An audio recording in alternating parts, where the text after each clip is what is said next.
Tan! May bagong bihis si Melos at ito po ay sa kabutihang loob ni Kapanalig David Jervy ng Vestmentuario de Maria. Ito po yung bagong vestment ni Melos. Ito po ay galing kay Kapanalig na buhat pa sa Pampanga. And ang nakakatuwa bukod sa damit, which is donation and freebie na nga, meron pang pa-estampita at pa-pin ni Nana Indo. Naku po, thank you so much Kapanalig. Dahil dyan, buksan na natin ang mga mga kapanalig and bihisan na rin natin si Melos. Tara! Buksan na natin. Oh! Ayan na! Ito talaga yung bubungad yung pa-estampita at yung pa-pin. Ako, thank you so much Kapanalig Jervy. Ayan no, mayroon pa pin ni Nana Indo. Yan sa mga kabali natin dyan, sa mga Kapampangan. Shoutout sa inyo dyan. May pa-pin. May ayan, si Apo Ambo.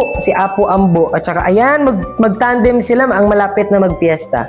Apo Iro at Apo Ambo. Lapit na, June 29 yan. Merong Nuestra Señora de la Purificación y Candelaria, Indong Patulunan ng Northville 14. Ayan, no?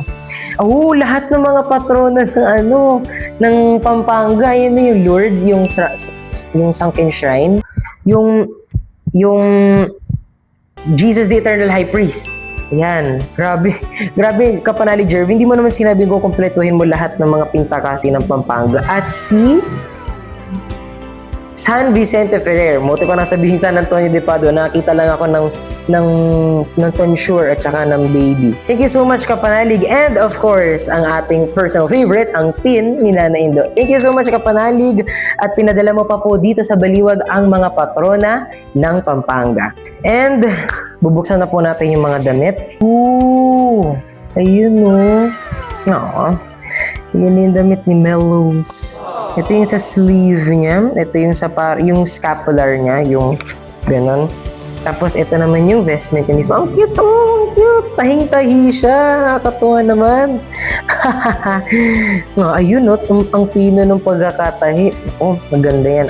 Hindi ko pa nakikita na suot ni Melos pero I'm sure na maganda ang kalalabasan yan. Kaya tara mga kapanalig, isuot na natin kay Melos. Ayan tapos na ang bihis series at kitang-kita na medyo pinagpawisan ako. It's not my forte talagang pagbibihis. Pero ang ganda ng kinalabasan ng vestment ni Melong. So, tuwang-tuwa siya sa bihis niya. Thank you ulit so much kay Kapanalig Jervy ng Pampanga para sa kagandahang loob na maalayan mo siya. Si Melos ng vestment. And kitang-kita naman mga kapanalig, sa bawat angle, sa bawat sides. Ang ganda ng pagkakatahi at talagang pinong-pinong tinahi.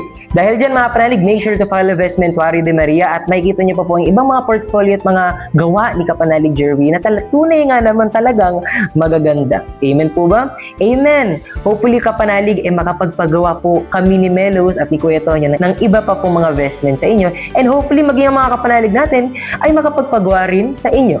Amen po ba? Amen. Kita-its mga kapanalig. God bless us always. Viva Santo Niño del Monte Carmelo! Viva! Santo Niño del Monte Carmelo, aming haring tanga ng mundo, dinggin mo ang aming pagsamo, pagpupurit pagsamba ay sa'yo.